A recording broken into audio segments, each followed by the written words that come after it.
Bakasyon na at linggo nung araw na yon. Kaya magagawa niya mga gawahing bahay sa araw na yon. Si Joyce ay third year college at isang working student. Mula na mamatay ang ama, napilitan siya maging isang working student upang itaguyod ang kanyang pag-aaral. Kahit nasa abroad ng kanyang ina, dahil sa dami ng utang na iniwan ng kanyang ama, ay kulang pa ang naipadadala nito. Simple lang si Joyce, inosente at maamo talaga ang kanyang muka, kaya laging napagpapantasyahan ng mga lalaki, lalo na ang mga matatanda. Medyo chubby si Joyce kaya may kalakihan ng kanyang puso at kanyang pangupo. May naging boyfriend din siya kaya may karanasan na din siya. Pero hindi siya karadkaring babae. Pagkatapos niya mag-almusal, may biglang kumatok sa pintuan. Isang bisitang magpapabago sa kanyang buhay. Ang bisitang iyon ay ang kanyang lolo Igni. Kapatid ito ng lolo niya sa ama. Higit 50 anyos. Matandang biyudo at walang anak. Halos nawawa ang mata na matanda na makita niya si Joyce nakasando lamang. Napansin ito ni Joyce at dahil ayaw niya maging basto sa matanda ay dinala niya ito pinahalata. Mubuho yata ang dugo ko dito sa isip-isip na matanda. Ipinagtimpla ni Joyce ng kape si Lolo Igni. At pagkalapag ng kape ay napansin niya ang pagkatitik sa kanya. Iniisip niya lang ni Joyce na matanda ito at minsan lang naman kaya pagbigyan niya na lang. Kamusta po Lolo Igni? At bakit napaluwas kayo? Tanong ni Joyce. Di ba sabi na nanay mo tungkol sa pagdating ko? Tugon na matanda. Biglang naalala ni Joyce ang pagtatalo nila ng kanyang ina. Nung huli sila mag-usap, gusto nito na patarahin sa bahay ang matanda dahil nga sa nag-iisa na lang ito sa bahay at para may makasama daw siya. At dahil sa malaki ang pensyon na tinatanggap na matanda, may pera ito. Siya na daw ang mababayad sa ilaw at tubig ng bahay. Kaya kahit labag sa kanyang kalooban, ay tinanggap niya ito at tinuro ang kwarto na matanda. Nainis si Joyce na pinatuloy pa niya ang matanda kahit na tumututol siya dito. Pero wala siyang magagawa. Kinabukasan ay nagpaalam na si Joyce kay Lolo Igni para sumama sa summer outing ng mga katrabaho niya. Bago umalis ay inayos niya ang kakainin nito sa 3 araw. Natuwa naman ang matanda dahil masisimulan niya na ang kanyang binabala. Pagkaalis si Joyce ay tinawagan agad ni Lolo Igni ang magkakabit ng hidden camera sa lahat ng sulok ng bahay. Nagpakabit din siya ng LCD monitor, speaker at ginawang soundproof ang kwarto. Total, di naman pumapasok sa kanyang kwarto si Joyce, kaya sigurado siyang di ito mapapansin. Katawan mo na lang ang kulang, sabi ng matanda sa kanyang sarili. Matapos gaganahin ang kanyang mga pinakabit, maaga siyang natapos kaya nagkaroon siya ng oras upang maghanap ng mga bagay na maaari niyang ipang-blackmail kay Joyce. Nakita ito ng isang listahan at larawan ng ama ni Joyce kasama ang kanyang pangalawang pamilya. Alam ni Igmi, ito'y di alam ng ina ni Joyce at kung sakali malalaman niya ito, tiyak na masasaktan ito at magkakaroon ng matinding depresyon ng ina ni Joyce at nagkakaroon to ng samut-saring karamdaman ng dahil dito. Nakita din ni Igmi ang isang kahon na may larawan ng dating kasintahan ni Joyce at isang CD. Pinanood ito ni Igmi at nasiyahan dito. Dito, nag-ideya ang matanda sa kanyang unang gagawin. Pagdating ni Joyce, baka sa mukha nito ang pag-i-enjoy sa kanyang outing. Mukha atang masaya ka iha? Tanong na matanda. Opo lolo, medyo bitin nga lang po. Tugon ni Joyce. Mahirap ang nabibitin iha. Baka napanapin mo. Sabi ngisi ng matanda. Mahilig talagang matandang to, sa isip-isip ni Joyce. Kumain na muna tayo. Ayan ang matanda. Sige pulo, bihis na ako sandali. Buhin ni Mano. Ika nga ng matanda. Mula sa kwarto ni Joyce, amoy na amoy niya ang niluluto ng kanyang lolo. Lolo, ang bango naman ng niluluto mo. Ano po ba yan? Nilaga? Hindi iha. Soup number 5 yan. Tugon ng matanda. Ano yun? Tanong ni Joyce. Ito yung kuha ng baka na pampulutan at pangulam. Nakapag-iinit din to ng katawang lupa, sabi na matanda. Hindi natawa si Joyce sa sinabi ng matanda. Masyado na tong bastos o magsasalita. Hinintay niyang tumawag ang ina para isubo ang matandang mahilig. Kaunti lang ang kinain ni Joyce at dumiretso ito sa kwarto upang mapahinga. Pagkatapos magligpit, dumiretso sa kwarto si Igmi upang panoorin ang Winamano naman ang video na nakuha niya. Napamura siya na makita niya bilog ang katawan ng dalaga. Kailangan masimulan ko na to ang lahat sa lalo madaling panahon, wika na matanda sa sarili. Dahil sa pagod, alas 9 na ng gabi na nagising si Joyce. Naabutan niyang umiinom ng beer si Igme. Kumain ka na, alok na matanda. Wala akong gana, sagot ng dalaga. Kung di ka kakain, samahan mo na lang akong uminom. Nainis siya sa sinabi ng matanda. Kaya naisipan niya bumalik sa kanyang kwarto. Ganda ng suot mo, iha. Hapit na hapit. Pahabo ni Lolo, Igme, habang paakyat si Joyce. Galit na umakyat si Joyce. Naiiyak dahil sa inis. Noong isang linggo, tahimik lang ang buhay ko. Ngayon, may matandang mahilig sa kamunduhan na pinagpapantasyahan ako. At kasama ko pa mismo sa bahay. Wika niya sa sarili na inis na inis. Ngunit naisip niyang walang mangyayari kung magkukulong lang siya sa kwarto. Kailangan niyang harapin na matanda.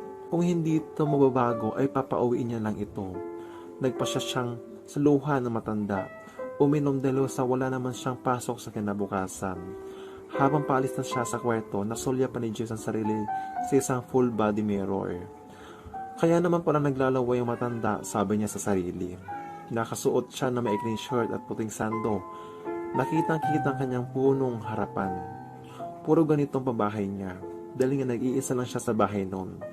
Bumaba si Joyce para sa luha ng matanda. Natuwa si Lolo Igme. Buti naman nagbagong isip mo. Sita nito sa dalaga. Wala kasing pasok bukas, sagot ni Joyce. Naisipan ni Joyce na kailangan niya makuha ng impormasyon. Kaya nagsimula siya magtanong. Kamusta yung buhay sa probinsya? Okay lang. Nakakapagod kasi kung wala kang kasama. Ayoko mamuhay na mag-isa, sagot ni Lolo Igme. Wala ba kayong kasama sa bahay? Tanong muli ng dalaga. Wala, iiha? Wala namang matay ang asawa ko. Wala na iba nakatira doon kundi ako lamang. Pero kapag inaatake ako ng init ng katawan, may sinusundo akong babae sa bayan, sagot na matanda. Ganon po ba? Wika naman ni Joyce. Sa isip-isip niya, mahilig talagang isang to. Paano ko kaya mapapaalis to? Napansin niya ang lagit ng tingin na matanda sa kanyang katawan. Wala ba kayong ibang kamag-anak? Baka magtampo sila at dito ka dumiretso at saka di naman kita lubos na maasikaso dahil may trabaho ako. Naramdaman ni Lolo Igme na pinapaalis na siya. Hindi nga na masabi ng diretso. Ayoko sa kanila dahil wawaldasin na nila ang pera ko. Dito, nakakatulong pa ako sa inyo. Gusto mo naman siguro makaipon na mabilis ang iyong ina para makauwi na agad, di ba? Mahusay na sagot ng matanda. Siyempre po, sagot ni Joyce. Alam ko din na tungkol sa utang ng iyong mama. Mag-aabot ako kung may sosobra sa pension ko. Sa katunayan, ito, 3,000. Sobra yan sa pension ko. Idagdag mo sa pambayad. Natuwa si Joyce ang marinig at nakalimutan ng balak na paalisin ng matanda. Kailangan niya pagbigyan ng pagiging mahilig na matanda. Hanggang salita lang naman at silip ang kaya niyang gawin ito. Inalis si Joyce ang unan na tumakip sa kanyang katawan. Sabay kinuha ang pera sa matanda. Pagkakuwan ng pera, medyo lumihis ang sando niya na di niya ito napansin. Ang kanya napansin ay ang naging reaksyon ng matanda. Grabe talagang matanda to. Sando at short lang, parang bibigay na. Naramdaman niyang medyo nag-iba na din siya ng dala ng tama ng alak. Naisip niya na mahigit ang isang taon na nung huli siya makaranas ng kamunduan. Minabuti na lamang niyang di ipahalata. Ako naman na magtatanong, okay lang ba? Sabi ni Lolo Igme. Okay lang po. Basta kaya kong sagutin. Sagot ni Joyce. May pinapatuloy ka bang lalaki dito? Nabigla si Joyce sa tanong ng matanda. Sober naman po kayo magtanong. Di naman po ako bayarang babae. Wika ni Joyce. Pasensya ka na, iha. Sa ganda mong yan, sigurado may boyfriend ka na. Naku, wala po. Isang taon na kaming hiwalay. E di, tuyong-tuyo na palang lupa mo. Ayos lang naman po. Marunong naman po ako magdilig. Muntik na mailuwan ni Lolo Igme ang nainom na alak dahil sa narinig. Ilang taong ka na ba, iha? Tanong ni Lolo Igme. 19 po. Ang layo pala ng agwat natin, no? Higit 50 na kasi ako. Kaya nga lolo kita eh. Natatawang sagot ni Joyce. Swerte mo talagang bata ka. Pinagpala ang iyong harapan. Yung iba gumagastos para na magkaroon ng kanyang kalaki. Di sumagot si Joyce sa sinabi ng matanda. Nagpasya siya na mapaalam na lang. Lo, matutulog na ako. Napagod kasi ako sa biyahe. Naku, mamaya na. Total, mahaba naman ang tulog mo kanina. At wala ka namang pasok bukas. Siya nga pala, ito ang resibo ng kuryente at tubig ngayon. Itago mo at nabayaran ko na. Dahil sa hiya ay naisipin niyang saluhan ng matanda. Kamusta na palang nanay mo? Mabuti at nakapagtrabaho na siya. Tanong ni Lolo Igmi. Oo nga po. Na-depress po talaga siya na nawala si Itay. At ang malaman niya ang kanyang mga naiwang utang. Ganun ba? Sige, huwag na natin pag-usapan yan. Huwag mong bibigyan na sama ng lubang yung ina, ha? Pangit na palabas. Manood tayo ng pelikula. Sige po, kayo ang bahala. Nagulat si Joyce sa kanya nakita. Isang dalagang maid. Ang minomoles siya ng matandang amo sa pelikula. Ito yung naiwang CD ng kanyang ex. Paano kaya nakuha ng matandang ito? Ang tanong ng Lolo Igmi. Paano niyo po nakuha yan? Bakit niyo po pinakailaman ang gamit ko? Galit na tanong ni Joyce. Meron ka pala yan? Di ka man lang marunong magpahiram. Hindi po akin yan. Sa ex ko po yan. Aba, mahilig ka din pala. Bukas sa bukas, ay maaari ka na makalaya sa bahay namin. Umakyat si Joyce sa kwarto at galit na galit. Ang bastos! Biglang tumulog ang kanyang cellphone. May text galing sa matanda. Buksan mo ang parador. Yung lagayan ng damit. Basahin mo mabuti nakasulat sa loob. Ano na naman tong kakayupan na to? Galit na sabi ni Joyce. Nakita niyang isang Xerox copy ng utang ng ama at ang bagong print na litrato ng ama kasama ang pangalawang pamilya. Galit na sinugod ni Joyce ang matanda. Ang kapal na mukha mong gawin sa akin to? Lumayas ka nga dito. Nagulat siya sa matanda. Ang matanda na nagpapasaya sa kanyang sarili. Ano bang gusto mo? Isusoli ko ang lahat ng perang binigay mo. Umalis ka na lang dito. Tantanan mo kami ng nanay ko. Galit na wika ni Joyce. Di ko kailangan ng pera. Ang kailangan ko, ang magsisilbi sa lahat ng pangangailangan ko. Kaya sumunod ka na lang sa lahat ng gusto ko. At dito, malalaman na nanay mo. Nagkakaintindihan ba tayo? Pasigaw na sabi ng matanda. Tahimik na sinunod ni Joyce ang matanda. Inabot ang beer at pulutan. Paakyat na sana siya ng kwarto nang tawagin ulit siya ni Lolo Igmi. Bakit po ba? Aakyat na po ako. Pahikbing sagot ng dalaga. Maligo ka at magayos ang itsura mo. May binili akong damit. Nasa lalagyan po ng damit. Isuot mo yun tapos bumaba ka dito. Balungkot uminom ng walang katable. Habang paakyat, ay naisip niya kung ano naman kaya ang gusto mangyari ng matandang mahilig na to. Wala siyang magawa kundi sundin ito dahil sa gulo na maaring idulot. Nabanta nito. Nakita ni Joyce ang damit na tinutukoy na matanda.